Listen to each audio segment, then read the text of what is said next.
3, 2, 1. Welcome back, everyone, to the Briones Pickleball Podcast. Today, I have a special guest. His name is Eli Steiner. What's going on, man? What's up, guys? Thanks for having me. Yeah. So, Eli, we met through... What did we meet? Someone I teach told me about your academy.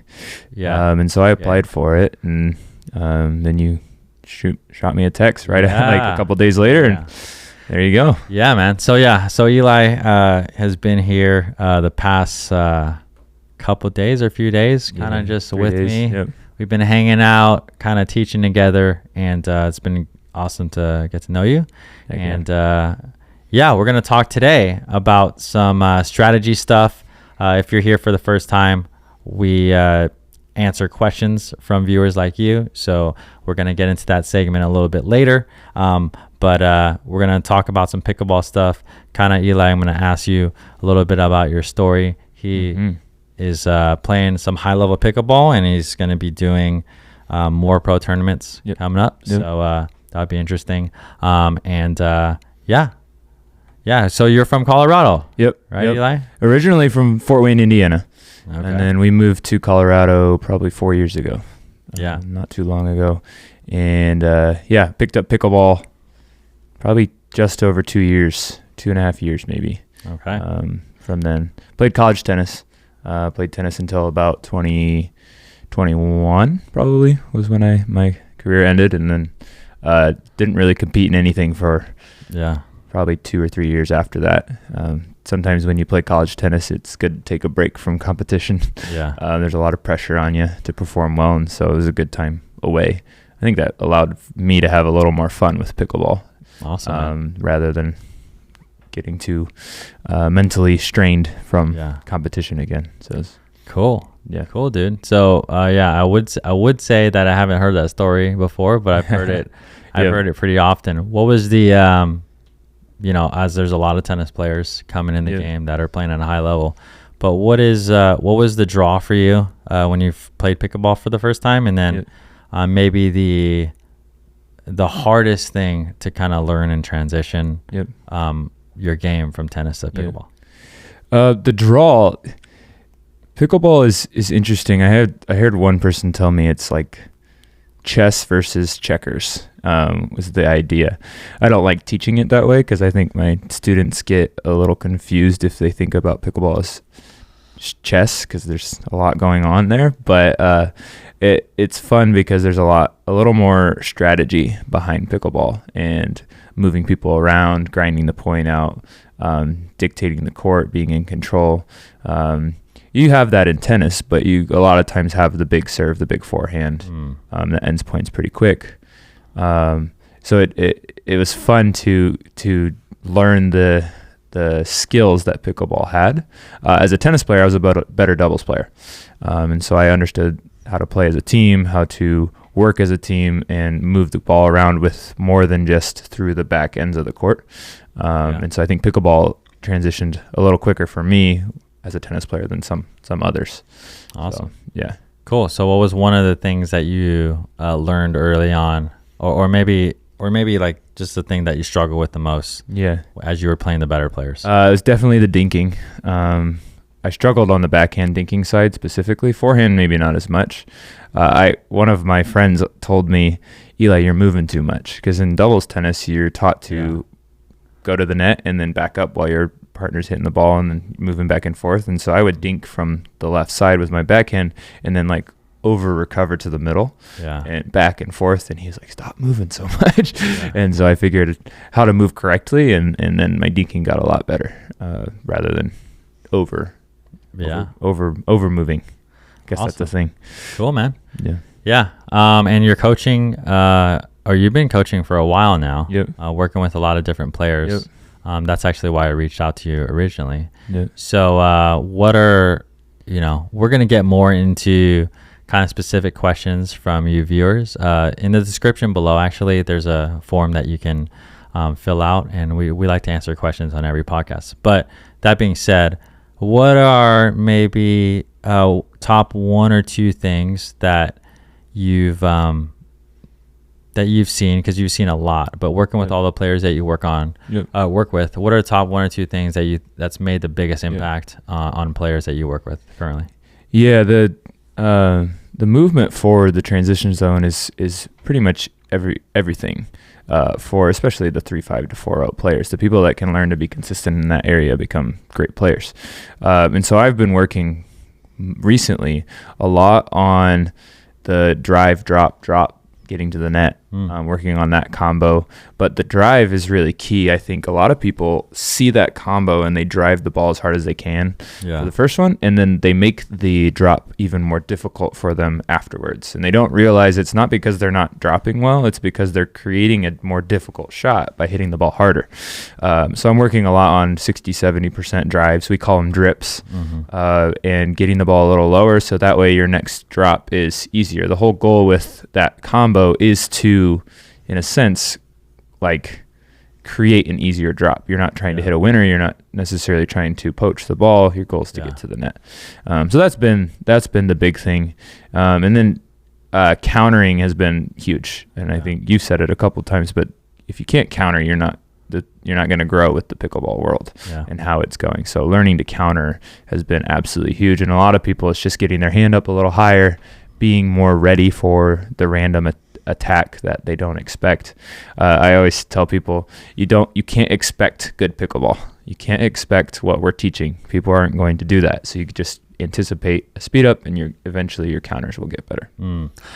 I like that. And what you mean by that? I think you could clarify. But good pickleball, or if you're expecting someone to dink or grind out a point or kind of play how you want to, or maybe you like it slow. So basically, is that kind of what you meant? Yeah. You get people come to our classes or my lessons and drill classes, and we teach them a good way of playing pickleball, and then we get into this almost not a slumber, but something like that, where we're expecting people to play that same style back. But when the reality is, even people that are learning good pickleball, they're going to bring something that you've never seen before. So it's all about anticipating and looking for that ball. And I tell people all the time, the fastest thing that's going to come to you is an attack. So always anticipate that. You'll be able to move and cover the dink if they do dink it to you. Yeah, no, it's really good stuff, man. Really good stuff. The other thing too that Eli, you've gotten to do with me is kind of help coach the Trailblazers team that's here in Arizona. For those of you who don't know, I'm coaching this team from Asia. They're a lot of them are top players from their countries, and they're here playing PPA challengers and things like that. So it's been really fun coaching them over the past couple months. But here's a little picture of them. And Eli, some good players here. Yeah, like you and I, we both kind of, we coach a lot of different players. And obviously the bulk of players that I work with are in that 3-5 to maybe 4-5 range, because there's a lot of them. But I do work with a lot of high-level players as well. But this has been a different experience for me, super awesome experience. Just a couple of days that you were here, and anything with this team that you like noticed that you enjoyed, or just anything working with like more like that pro qualifier 5-0, 5-5 plus level that you learned? The biggest thing I've learned, especially for these players, they're all extremely talented. They all got good skill. They can hit the ball. They're on things quickly. They're athletic. They move well. But the cool thing about 5-5, even 5-5 plus play, is everybody's like that. And so it's about doing it at a consistent level. And I think a few of these guys are really starting to figure that out. And I think everybody else can. It's just like, you can't just expect your athleticism or your play to take over, because everybody's at that level, right? So these guys are figuring that out. They all have fundamentally, they have some really good skills. It's just thinking through some small aspects of their game. I had a lot of fun working with Ryan on some of his things, and I think he's got some good stuff behind him, but once he gets that consistency up, he'll be a good player. So that's awesome, man. And at any level, I guess we can talk about like the top 10 guys in PPA separated for the top 10 to 20, separated from the next 20 to 30. It really has to, do with consistency and kind of performance mental game at at the top. Yeah, totally. So yeah, man. So that's been great, and I've really enjoyed that, and it was good to have you over the past couple days. And that being said, specifically for like a 5.0 plus tip here, besides consistency, because we know that. What's like one or two things that you would coach somebody that's trying to get into the pro scene, and like it's like tips that's helped you, that's helped you level up. And you've played some really, really like top level players. So yeah, I've gotten some good experience. I've got to play Jack Sock and Eric Rohde, and then JW and Georgia Johnson. And the thing you find about them is everybody's got good counters. Everybody's got good speed ups. It's the people that are like immediately ready for the next ball that are ahead of the game.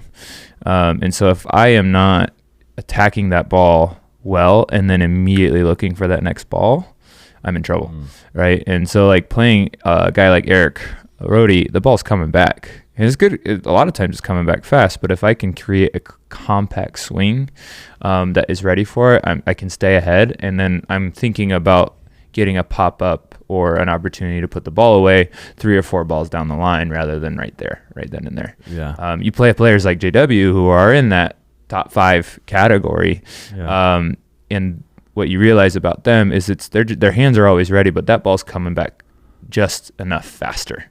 I can clearly remember JW. I put a ball past Georgia, and he just put a ball right back in my chest, and I was like, "All right, this is the next speed that I got to get used to."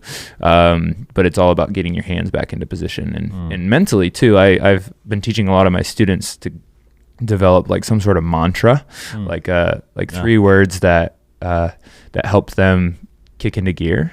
For me, it's like energy, feet, and belief.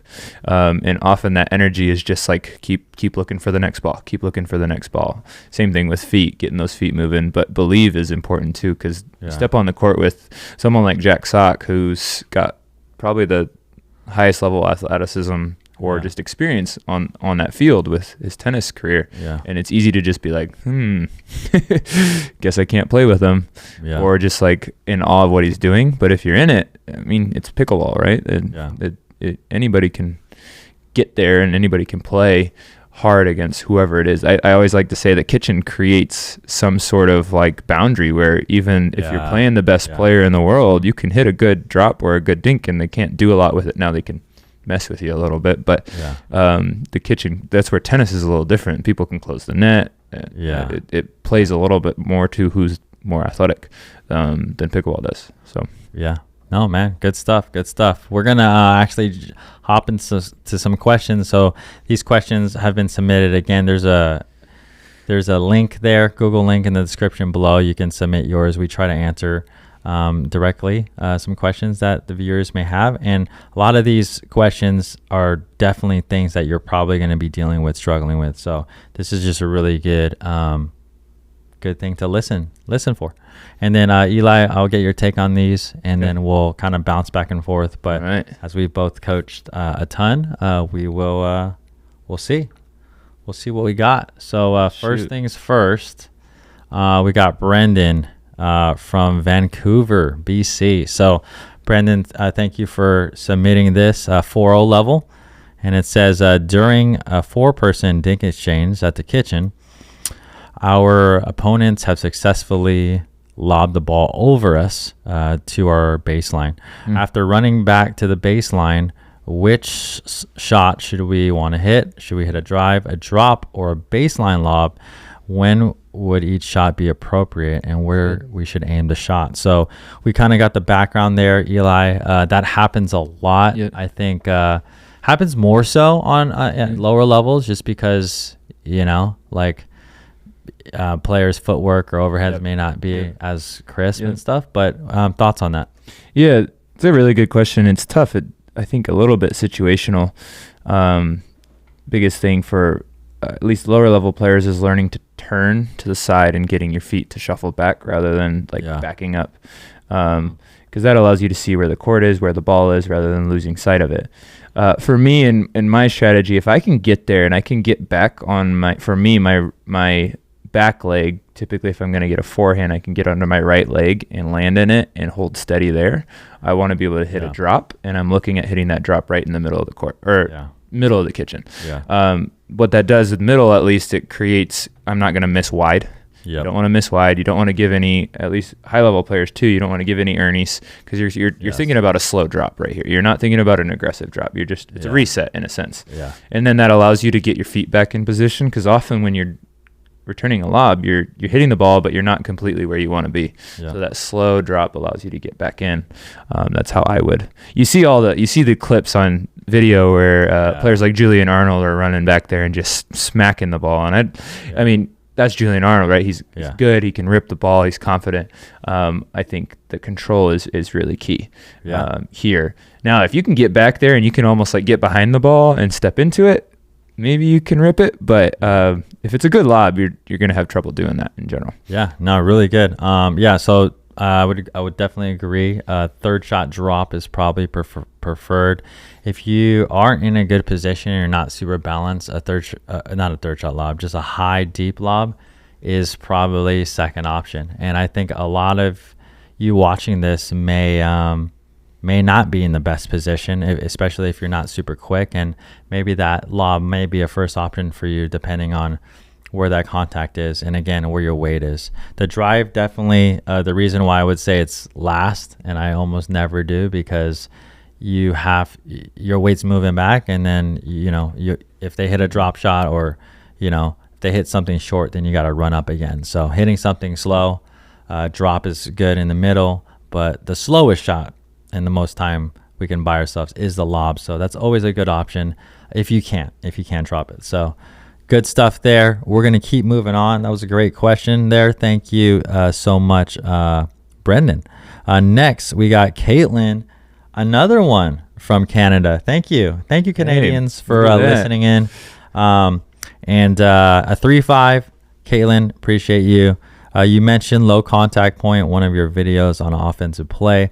I always thought that a low contact point is a defensive shot. It doesn't matter how balanced I am. Yes, being unbalanced out of position is even worse, but my shot options from a low contact point are rather limited, either a very soft dink or a very precise speed up if there's any gaps on the court. The emphasis is on precise. In my games and lessons, I find and see how difficult it is to control the ball, especially in the 50-plus age group. What do you say? So I'll start on this one, and then I'll pitch it to you, Eli. But yeah, low contact point, we mentioned that a lot in our videos. Depending on how high or low or mid-tier your opponent's contacting, that is the biggest indicator on if you're going to be on offense or defense on the next point, right? Mm-hmm. It's height of contact. So you're correct. The lower that is, especially as below net level, you have less options, and you're always going to be hitting up. Actually, Eli, we just worked on a video, right, where we talked about attacking from low. And here's the thing, right? There are situations where attacking from really low could work, right? It depends on the readiness of your opponent, it depends on gaps on the court, and depends on their counter-attacking ability, those kinds of things. But yes, the lower you are contacting, the higher you actually have to hit the ball. So now they're countering down. In your last question here, Caitlin, how I find to see how difficult it is to control the ball, especially in the age, in your age group. Definitely a general statement, but and also depends on what shot. My whole thing on control is just very general as well, but it can help in any level. Is probably footwork. I mean, I work with so many players. Mm-hmm. The footwork is going to be number one. When you say control the ball, when you're at the non-volley zone line, footwork's super important. Creating space, getting to the ball. When you're in transition, footwork's really important. You want to make sure that you're super balanced, and obviously at the baseline as well. So there's a lot of different things. But any thoughts, Eli? Go ahead. Yeah, when I think about low contact point, I'm thinking about specifically making sure my arm isn't like jammed into my body as well. And so like when I'm low contacting something at the kitchen, my goal is to have my arm relatively free. And I think sometimes what happens with having a high contact point is we can jam ourselves, right? And so that's what helps me. I like to have my low contact point. Now, one thing that keeping it low does, and we talk about speed ups a little bit or aggressive play, is it allows us to hold a little bit longer to not show our opponent what we're doing. And so I like to hold my paddle a little lower, and I can, in a sense, bait a player into where they think I'm going and then attacking the ball. I talked about this with Jordan earlier, but a speed up doesn't necessarily mean power, right? It just, in my opinion, a speed up is a change of direction. And so you don't, because it is lower, power is not necessarily going to be effective because you're either going to hit the net or go long or right into the person. So we're thinking about attacking with a change of pace or a change of direction. And with it being lower, you're able to kind of dictate the court and see what's happening. But that lower contact point, in my opinion, frees me up a little bit to do what I want with that ball rather than being kind of tight. Yeah. So. Are you talking about more when the ball's bouncing? Yeah. Is this more of a... Oh, no, just in general. Yeah, I'm thinking more when it's bouncing or, speed up. I think that's key. Okay. Yeah. No, that's good. Yeah, I think, in a lot of videos that I talk about low contact point, I just like think about what I've done. It's probably more out of the air. Okay. So it's a little bit different. I got you. But but either way, it's really good. Let's move on. Next question. Thank you so much, Caitlin. Arden from, we're going more international from, I should know how to say this, Tacloban, Philippines. Hey, Arden. Thanks so much. What's up, Arden? Hello, Philippines.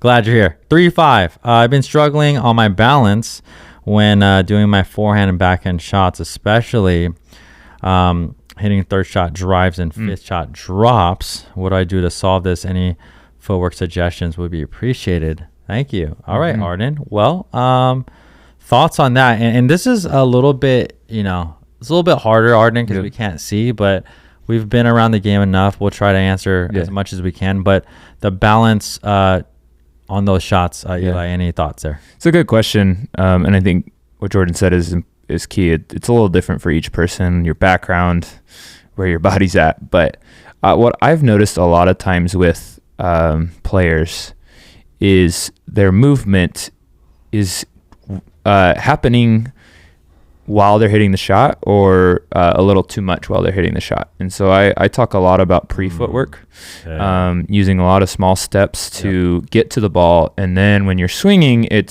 my tennis coach always told me you should end feeling like you're a statue. Like if you didn't need to move anymore, you could stop and be balanced. So like dinking or drops, for example, drops is I think one of them that you mentioned.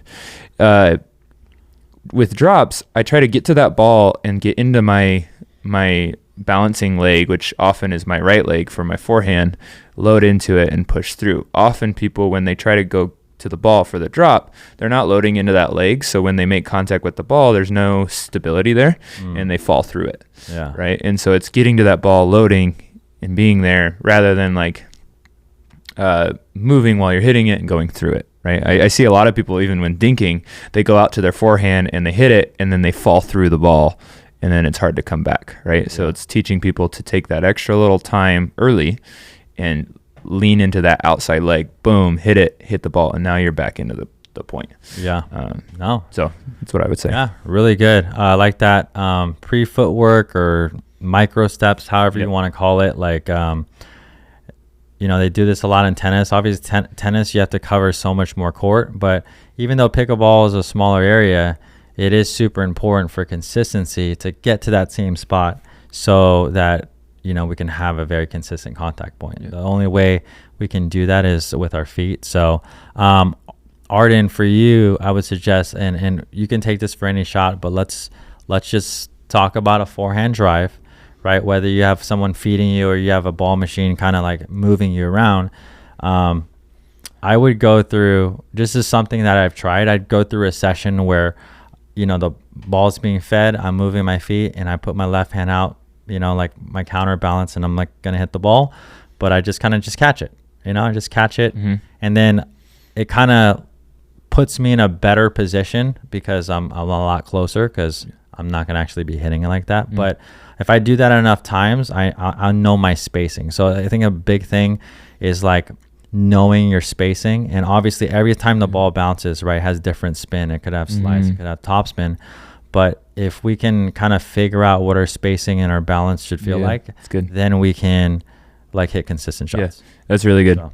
Along with spacing, I think it's learning your contact point. Where do I want to be making contact? And if you can figure out how to hit that ball there every time, your feet will learn how to move, right? Yeah. That is spacing. All right, moving on. Thank you so much, Arden. Next, we got Jeremy from Virginia. Cool. You know where that is? Clifton? I have no idea. Okay. All right, Jeremy. I know where Virginia is. Virginia. Thank you so much. 4-5. Okay, we're moving up the ladder here.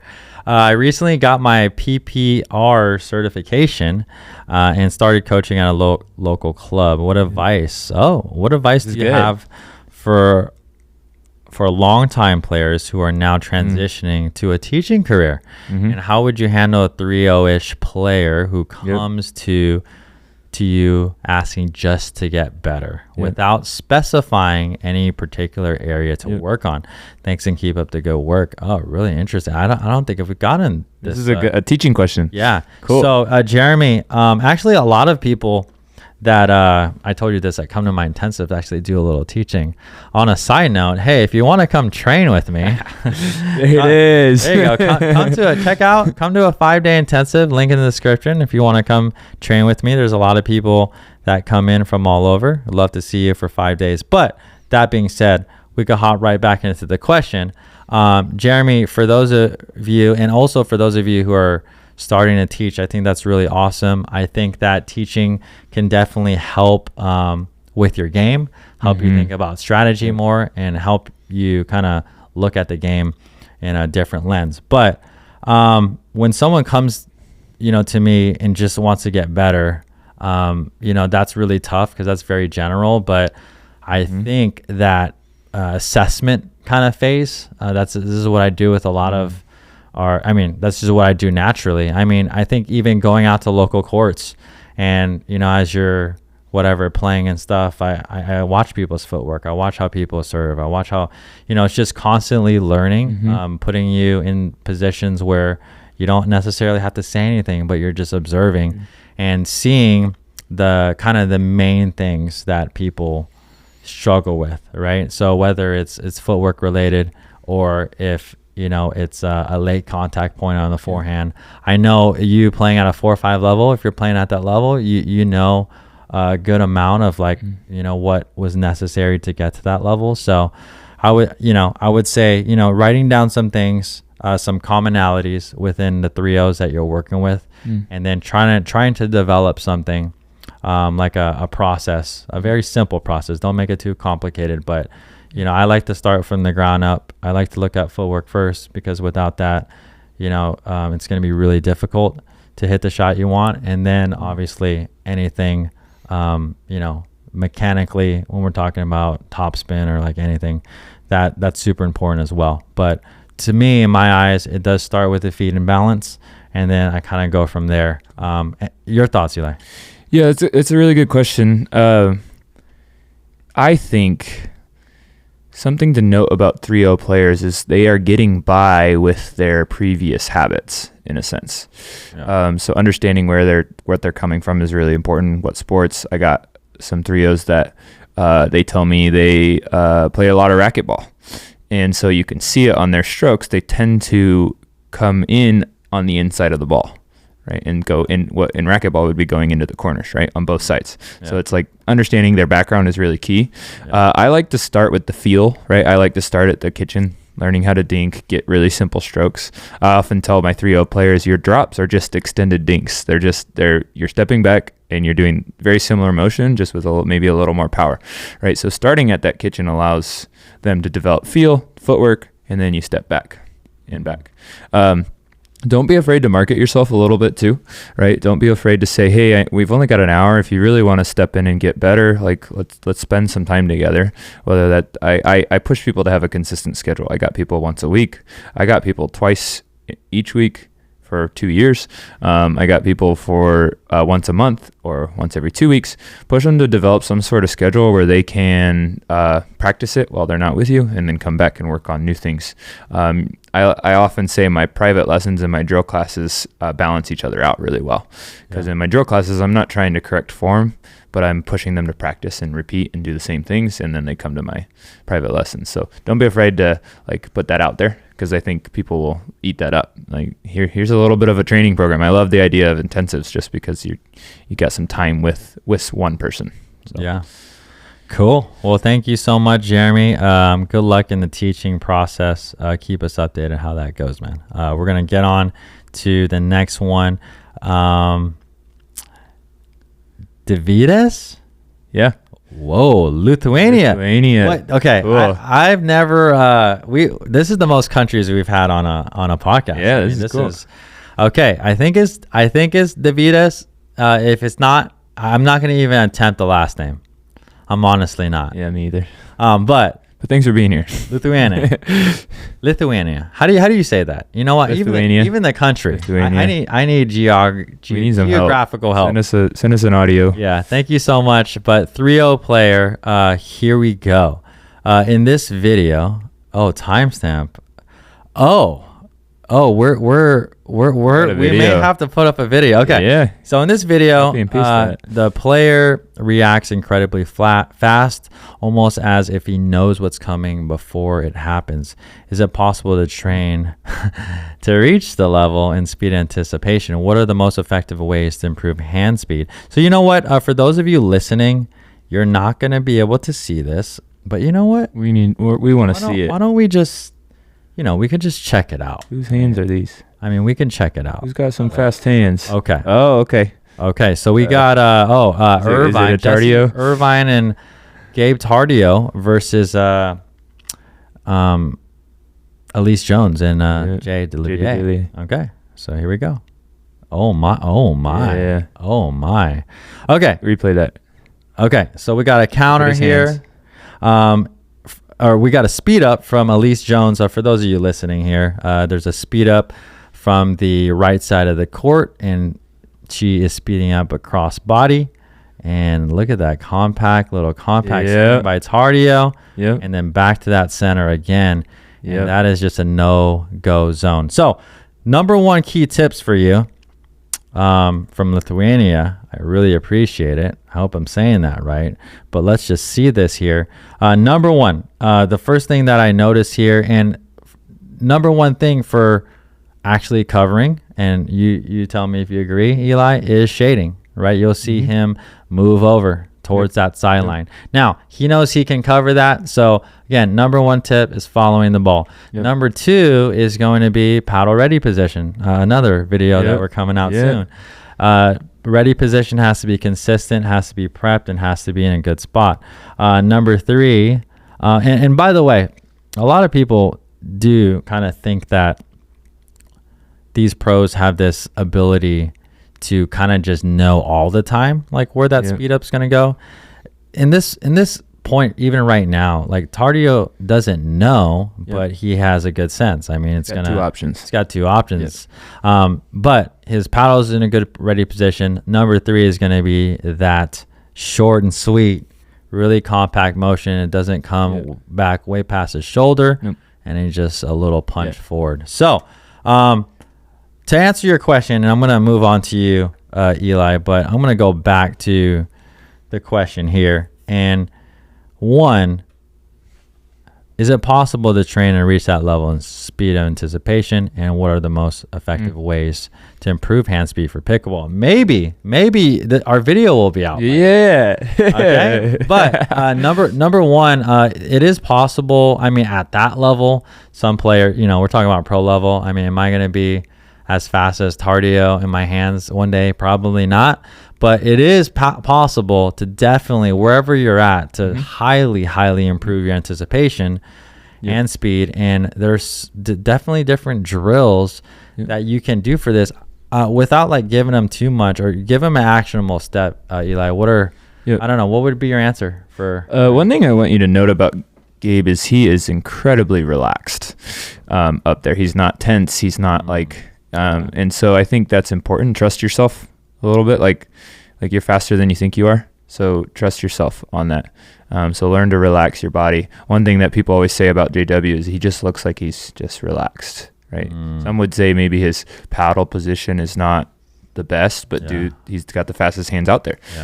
So he's relaxed. So push yourself to just breathe a little bit and sit down, watch the ball, watch their paddle. Another actionable step too, I think that's priority, but another actionable step there is learn to watch their paddle face, or where they're putting their paddle as they're about to speed up. I'm sure if you were on Gabe's side of that video, you could tell a little bit of where her paddle was facing. And so certain times when they go a little earlier or they wait, learning to see those, you can kind of start to see where people are going to go. Now the pros are unbelievably good at like hiding that. But you can tell Gabe is like looking down at her paddle. The ball's there, but he's looking and waiting for that ball. It would be kind of obvious if she was going to go down the line too, I think. And she was pushed back a little bit. She was a little bit off that line, so it's already kind of falling back.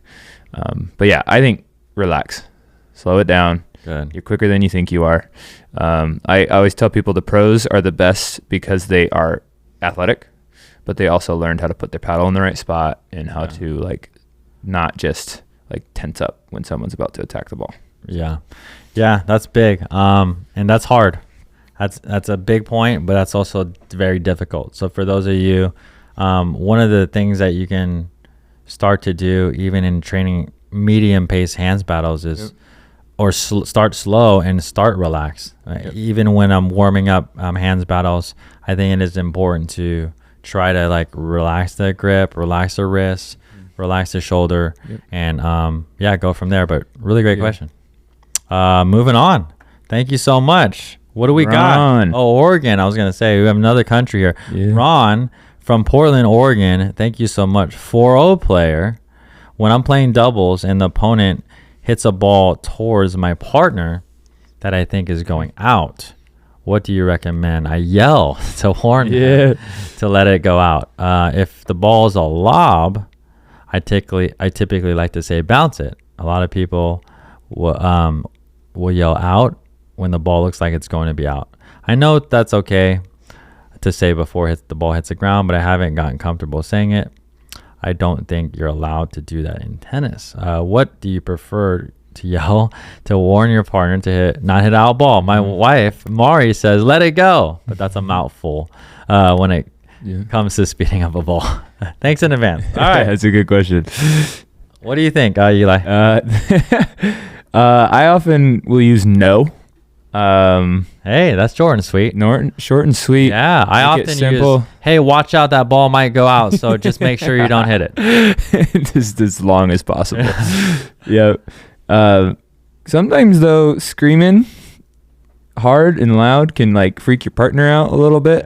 So talk to your partner too, and what word is not gonna agitate them and get them, because I know sometimes when I react quickly to someone like saying something loudly and scaring me, I'll react not necessarily away from something but to it, right? You fight or flight type people. But no is really simple. No and go, I mean, they're really close, but often I just don't say anything when I want them to hit it. No, that's good. I like it. All right, short and sweet. Good question. I like it. Short and sweet. All right, a few more. Here we go. Glenn from New York. New York. I watched your recent YouTube video on the two-handed backhand and have a question. Does one sort of lead the swing with the dominant, with the one's dominant lower on the grip that would be used in a one-handed backhand, i.e. the left hand for lefty or right hand for righty, and use a non-dominant top hand for bracing control, or does the one lead with a non-dominant top grip hand? Okay, I do not have a tennis background, so this isn't obvious to me. I'm in New York City. I have a New York City schoolyard pickleball background. Yeah. Oh, paddleball. Sorry, paddleball background where we typically switch hands, and we rarely use backhands. Yep. Yeah. In this regard, a one-handed backhand feels more natural to me, and a two-handed backhand feels uncomfortable. Although I recognize advantages. Okay, Yeah. Eli. Good question. Two-handed backhands are tough. I often tell people, not to like deter them, but it's interesting to note that the two-handed backhand is only used or mostly used at a higher level of the game. And so it's more difficult because I think the footwork has to be key. So the question at the beginning, like what hand leads, I use my left hand probably a little more than my right hand to dictate that ball. But if my feet aren't in the right spot, it doesn't matter, right? So I don't want to use my left hand to try and do something to a ball, and the ball's like way outside the left side of my body, right? So get that ball in the right spot, and then let that right hand is going to help you guide it and not be too wristy, but that left hand is going to help you direct the ball. Is kind of how I would lead. Tennis is a little different. Tennis I use like all right hand. Yeah. But this is a shorter paddle. You want to be able to move the court with the ball around with some angle, right? So that left hand is going to dictate. Yeah. As a right-handed player, Glenn, which I'm assuming you are, right? You're gonna have the left hand on top. When I'm working on my two-hander, I'm really trying to kind of loosen up my grip on my dominant hand more so that I can actually have that feel with the left. So that's what I try to do and what's helped me. Also, like kind of situational, kind of find out like for me specifically, and as I work with different players, I try to find out for them what would be more beneficial. Like there's certain shots where I don't hit a two-hander because a one-hander is sufficient or it's even better, right? The thing what you were saying, Eli, like the main difference between a two-hander and a one is that reach. So with a two-hander, you're going to have to get closer to the ball. There are obviously some times where it's going to be very, very good for you. You can add a lot more power on certain high balls, and obviously with two-handed things, you can add more topspin, compared to the one. But just figure out what you would like to do and kind of develop some sort of kind of decision making, like if it's way out here or if it's closer to your body. Try to figure out like what's more comfortable to you. But nothing wrong with the one-handed backhand because I use it a lot, but the two-hander could definitely offer a lot. So great question, Glenn. Good question, Glenn. Thank you. All right, two more. Last two here. We're gonna go all the way to Georgia in the USA. We don't know what city, but Walter from Georgia, 4-0. I cannot make myself watch the ball. I can do it when not under pressure. It's such a good question. Such as the return of serve, but once the point is underway, all I focus is on the game. And you know what? I'd be interested in get your thoughts on this, but how that last sentence is worded is really interesting. Okay, go ahead, Eli. Yeah, I think you're right. The last sentence, I think, focus on the game. Like, yes. One of the things I teach my students is make sure in your warm-up that you're extremely focused on following that ball. Yeah. Right. Sometimes I tell people don't get dizzy, but try to watch the holes of the ball. Right. Like focus on that ball. Like get yourself focused in the warm up. And then what happens often is, yes, in a game, even the best players probably wouldn't say they are they can look back at each shot and say they watched that ball. But I think because they focused on warm up and on the ball and seeing the ball into their paddle, their rhythm in a game is much more zoned in than if they take their time, right? The biggest thing you see in rec play is they want to start playing. They got 2 hours of the court reservation, so we're going to play for 2 hours, right? You get there, you got 3 minutes to warm up, and boom, you're going. First time I played with Kyle Yates, he took 40 minutes to warm up, and I'm just sitting over there like, let's play. But he was ready, good to go, right? Obviously, we don't have that much time, but really focus on, in your warm up, following that ball, every shot that you have, your drive, your drops, serve, watch that ball, and I think it'll carry over even unconsciously when you're playing. Yeah. No, really good, man. Really good. I just wonder, let's see here. Yeah, Walter, you say you focus, all you can is focus on the game. I wonder, it'd be good, interesting thought process or something to actually figure out what you are focusing on if you maybe don't think you're focusing on the ball. So a couple things I could think about is maybe you're focusing on where your partner is, or maybe you're focusing too much on your technique, or something like really kind of not that important. I think that, all those things are important, but Eli, like what you said in the very beginning, just really having a zoned in focus on where the ball is. And if you can get your feet to start to move with it, that's number one, right? That's going to help your court coverage and your positioning and everything. But that's it's a question I would ask myself. Walter, is what am I focusing on? And let's try. You said you can do it when you're not under pressure, but when it gets really tight, you start to stray away from that. I would start practicing, a point at a time. Just let's try to focus on the ball for one full point. Let's say it's 5 hits. Let's say it's 11, and then go for the next one. And maybe work on some breathing in between points, or that you said earlier in the podcast, Eli, 3 things that you tell yourself. So maybe one of them is just focus, or like something on the ball. So really good question, really, really good though. Thank you so much, Walter. Last question before the next podcast again. Walter. Okay. All right. From Walter again. If you would like to submit some questions here, make sure that you do so in the form in the description below. But Walter, again, similar question. Similar question. So maybe we'll do another one after this. But I cannot get myself to follow the ball to the paddle. I wind up lifting my head and looking over the net. I can do it in the first 1 or 2 shots. Yep. And then I lose the skill. What can I do? So same kind of like question. Yep. But thoughts on that, Eli? Yeah.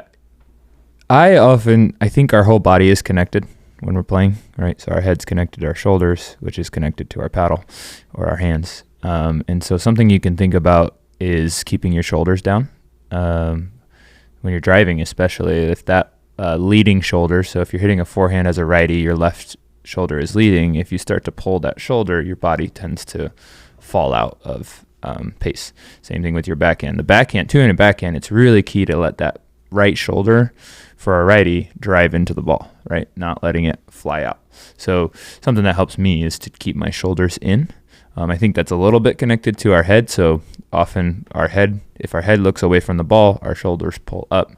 But often that shoulder, if it's pulling away from the ball, you're not going to make contact where you want to. Okay. Great answer. Okay, so last question here. I'm going to find a good one. Okay, so this is, let's see here. Let me try to find one. I like that one. That you can answer here. Okay, so here we go. From Jody, S from Minnesota. I heard they have really small sodas over there. Is that true? All right.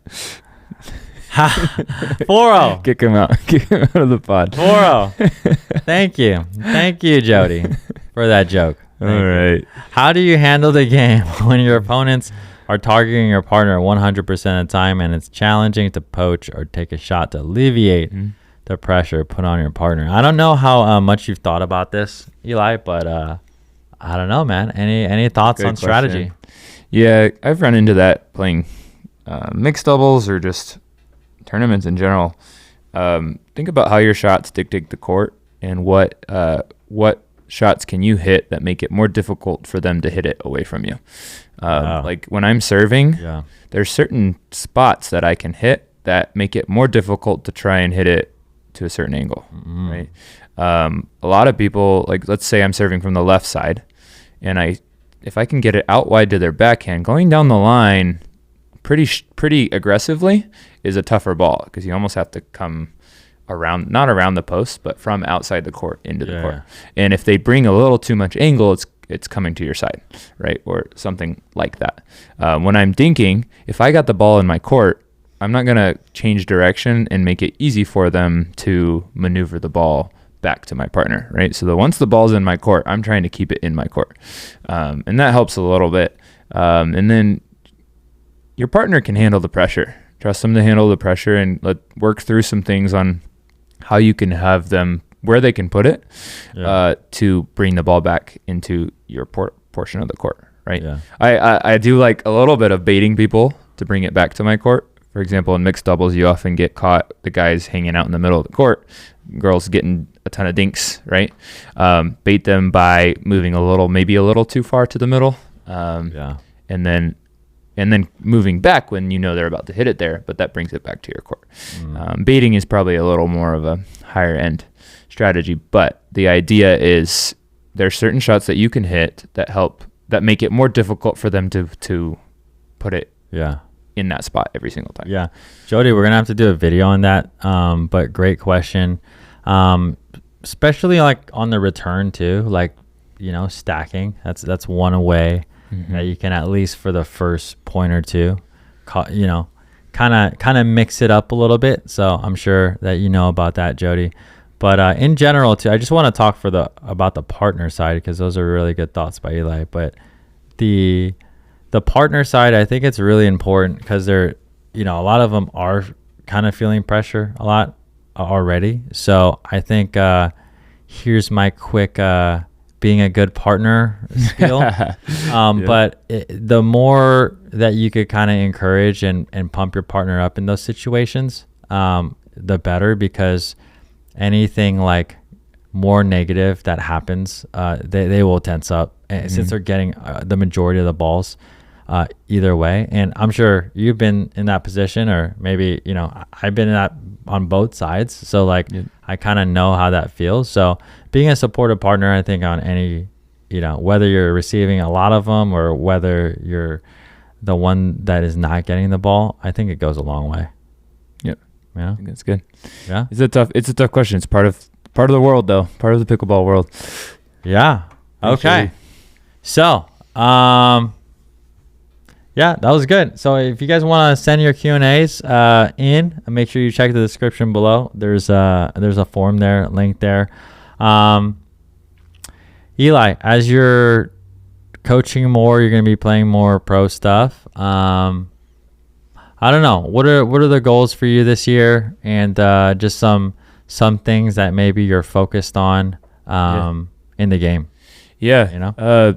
Pro wise, I'm thinking of through the end of the year trying out some APPs and then pushing into the APP calendar for 2026, just to get a lot of competition in. Played some PPAs, but the schedule's tough with all the qualifiers and different things. So, and APP allows you to build a little more. So I'm going to try there.